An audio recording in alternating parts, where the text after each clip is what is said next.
All right. Welcome back to the GSMC Wrestling Laureate Podcast, brought to you by the GSMC Sports Network. I'm your boy E here, just kind of reflect on what we talked about.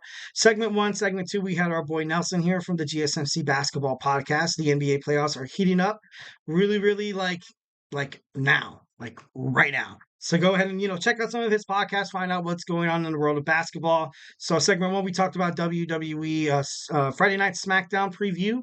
Segment 2, we talked about our, WrestleMania going international. Segment 3, we talked about our Thursday Night Wrestling review, what went on in Ring of Honor and Impact Wrestling. Segment 4, we recently talked about the ultimate King of the Ring within the last 16 winners. We are now down to our final four. So make sure you stay tuned, pay attention, and wait for the next podcast, because the next podcast will determine the ultimate King of the Ring. So, and then they kind of finish us off here always. Every Friday, I like to tell you guys all this wrestling roundup, all the hottest news that's happening in the sports entertainment industry in terms of professional wrestling. So, let's go ahead and let's do this. It's going to be a great weekend. Hope you guys have an amazing weekend. I have a lot planned for this weekend. So definitely miss you guys. Don't worry. You always on my mind. My Elvis Presley impersonation. What? You don't like it? God. I'm just kidding. Moving on. So our first story, we have Rey Mysterio explains why Dominic Mysterio had ultimately why they had the split. Why did Dominic Mysterio become such a jerk? Why did he become part of the Judgment Day? And Rey Mysterio specifically said because his son was kind of built differently, not like his dad, he had to help his son in any way possible. So ultimately, what's the best way to help out a superstar? What's one of the main storylines that you see as a WWE fan, AEW fan, or just basically under the professional wrestling circuit? What's the number one way that young guys, and Randy Orton's made a killing off of this, the AKA the Legend Killer? What's the one thing that people can do? Attack legends. His father, he's a legend. It was absolute fortunate that his father was a legend, but Dominic Mysterio and Rey Mysterio, great chemistry. Obviously, they're freaking son and father, the best chemistry anyone could ever have. But I don't know, it kind of makes a lot of sense. And if you think about it, if Dominic Mysterio wants to be in any big match in terms of any PLEs, in terms of WWE, anytime he can attack his father, creating this another rivalry whenever he wants. It's always open. So with that kind of open, I think Rey Mysterio, he played pretty well here in this game of chess in terms of how to survive in the professional wrestling industry.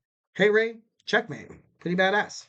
So moving on, we have Tiffany Stratton's controversial social media post.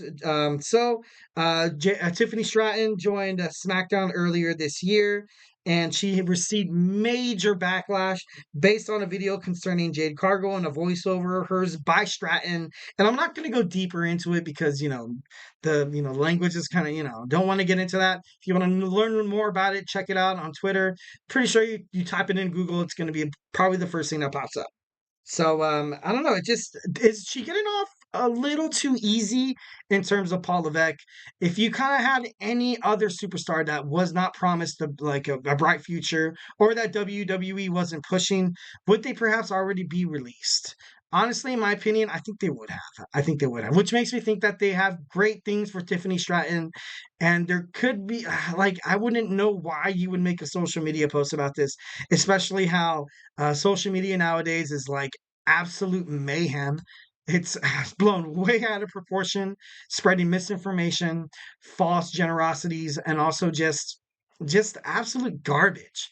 Like those who spend hours scrolling on Instagram, I feel you because I get stuck in that too.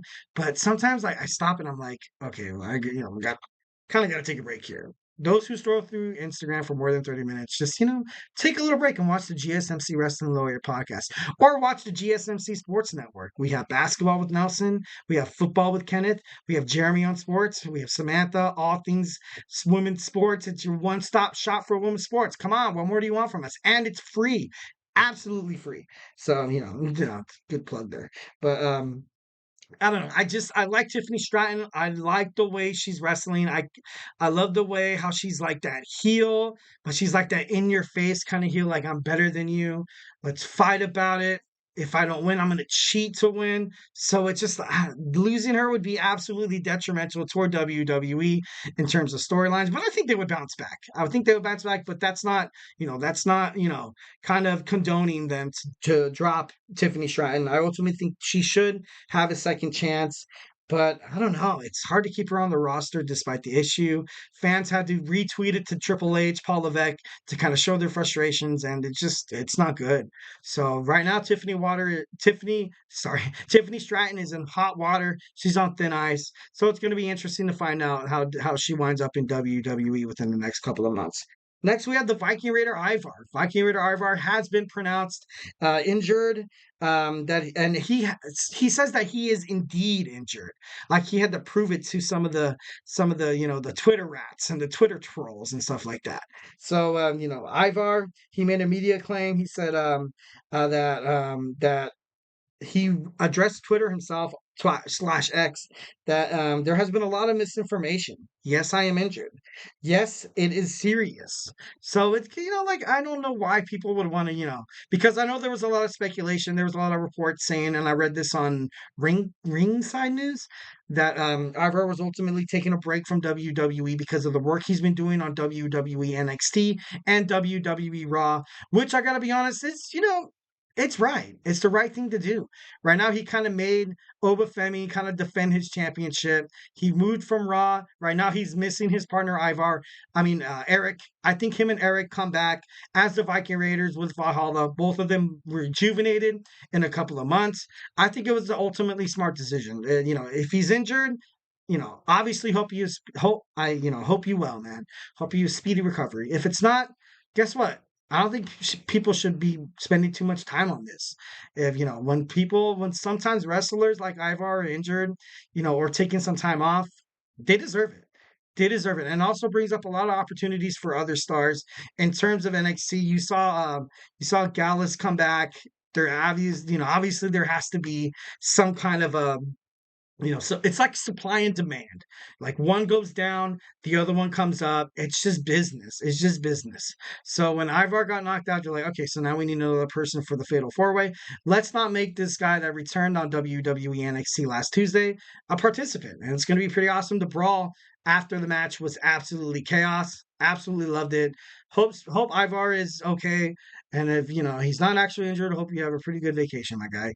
Next, we have Asuka. Asuka was pulled from the Queen of the Ring competition. She was honestly my odds-on favorite to win the match. Sad to see her kind of be injured during this all because come on, man, she's the best.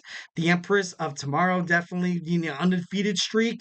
Who has that? A Money in the Bank winner. She won the first ever Women's Royal Rumble. Like this girl is amazing. She's amazing inside and outside of the ring. I found out, for the Mother's Day edition of the GSMC Wrestling Laureate Podcast that this girl's a mom too. So she's kicking ass inside and outside of the ring. Love Asuka. Definitely can't wait for her to come back due to a knee injury that was built up for months. Asuka says goodbye to the WWE universe for now. And I think when she comes back, it's going to be big. It's going to be big, mostly because of her talent, mostly because WWE at this point kind of owes it to her. You saw her drop that belt, her undefeated streak against Charlotte Flair at WrestleMania, which I didn't necessarily agree with. But ultimately, Asuka says goodbye to WWE for now. And to kind of cap this all off, we have, AEW. So we have Chris Jericho announces an FTW Championship Series. You will see Hook against John Morrison, Katsuyori Shibata against Race Romero. We also have Brian Keith against Boulder. All this heading toward a triple threat match to determine who's going to be the number one contender for Chris Jericho's FTW Championship. Probably fighting at Double or Nothing. But this triple threat match will be taking on Dynamite. So tomorrow on Saturday, Collision, you can expect all three of these matches happening. 1,010%. So definitely something to look forward to if you're in the AEW fan boat. If not, check it out. You might find out you like AEW. I definitely had to kind of learn that the hard way because I was like, yeah, dude, I wasn't really, that respective toward AEW. But when I started watching it, I was like, you know what? This is good. This is some good stuff right here. So definitely have a lot, it's kind of going on here. Absolutely love AEW. It's great. You guys should love it too. But obviously, I'm not going to force something you guys don't want to watch. Watch it. I'm just kidding. No. Thank you for tuning in to the GSMC Wrestling Laureate Podcast, brought to you by the GSMC Sports Network. Your support means a lot to us, so please remember to Superman punch that like and subscribe button to the show and leave a positive review here at the GSMC Sports Network. We love peace, love, and positivity all the way. And remember, guys, to follow us on, we invite you guys to follow us on Twitter/X, Facebook, TikTok, and Instagram for more content and updates. And like always, if I haven't made you a wrestling fan by now, we have a bunch of other shows. Also have the Andrew Tate Show. We have Sam with baseball. We have TJ with sports. We also have Manny with the Chip Shot Football Podcast. Football's definitely heating up. My boy Kenneth also spitting facts, and we have Nelson on from the GSMC Basketball Podcast. The NBA playoffs are in fact heating up. It's definitely one of the best NBA playoffs I've seen in a long time. You kind of have these young guys trying to take the torch from some of these older guys. This NBA playoffs is definitely a monumental standard in terms of the National Basketball Association. So Adam Silver should definitely kind of pay attention to that and be like, hey, maybe we need to market these new guys a little bit different.